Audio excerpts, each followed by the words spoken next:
All right, to start out today, I'm going to go ahead and I'm going to ask you a series of questions. Answer each question in your head and be honest with yourself. First off, when's the last time you went for a run? Do you consider yourself a runner? Do you like running? And most importantly, why or why not? I don't like running. I think it's awful. But today I'm going to talk about why running is awful and why that's the exact reason you and I should be doing it. To start off, I'm going to tell you the story of Arthur Blank. He's a world-renowned runner, an Olympic gold medalist, and he's a perfect example of a rags to riches story. Had a very humble childhood, yet overcame so much to achieve so much. In an interview after his career, someone asked him, "How did you do it? Where did you find your inspiration?" He said the following, "I run because it's so symbolic of life. You have to drive yourself to overcome obstacles. You might feel that you can't, but then you find that inner strength and realize that you can." Arthur went on to talk about how running became the medicine for all his trials.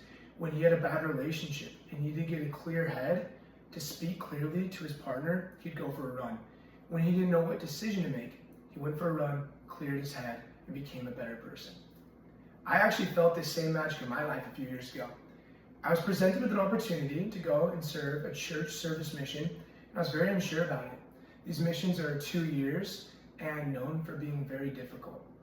Before I made my decision, I started running a little bit. I was not a runner, I just wanted to stay in shape, and I had a friend challenge me, "Why don't you go and do something really difficult? It might help you find out what you want to do with this mission."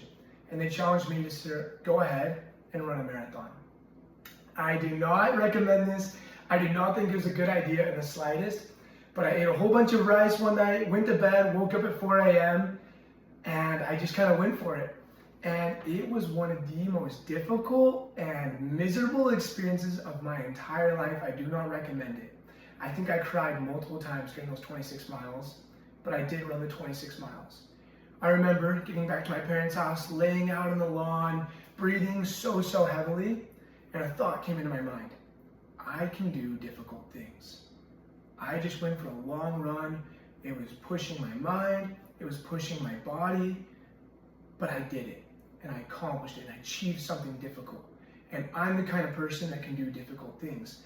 And this has given me not just the confidence at that time to go ahead and serve that mission and do something that I was very proud of, but it has been a continual reminder to myself that when school gets difficult, relationships, or maybe a job opportunity gets difficult, that I can do hard things. The hard part is I'm human, and I often forget these lessons. And that's why I continue to run. And that's why I think we as humans need to continue to run. Because I'll wake up one morning, I'll run a few miles, really slow, I'm sweating really hard because I am not a runner. But then, when I finish, I'm reminded once again that I can do difficult things. So, this is my personal experience with it, but I want to talk a little bit, take a step back, the scientific reasoning behind it. I don't know if you can see this. This is the National Institutes of Health. What they did is they did a survey of mental health, of joy and happiness, short-term and long-term, through various different exercises. I'm going to be very honest with you. If you exercise, their studies found that your mental health increases. And for whatever reason, I won't get into the nitty-gritty today, but running seemed to have a step ahead above weightlifting, above team sports, above all these different things. Now, there's many different opinions on why running had this effect, but I think it's one, because you're moving. Your body's exercising, you're getting healthy releases of hormones in your brain. But the second reason is the prolonged experience that you have to spend with yourself. When you run, you escape the outside world and you have an opportunity to think. Think about your problems, think about what you're grateful for, think about your life.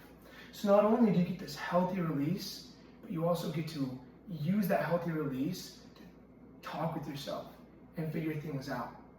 So as they concluded this experiment, they said that 96% of participants felt an increase, some kind of increase. Maybe it was small, maybe it was large, but an increase of happiness in their life once they began running on a regular basis. To end today, and this is going to be very clear, go and run. Run. It might be a half mile, it might be a marathon, but go, challenge yourself, see what you can do, and take notice to how you feel after. Thanks for listening. Bye.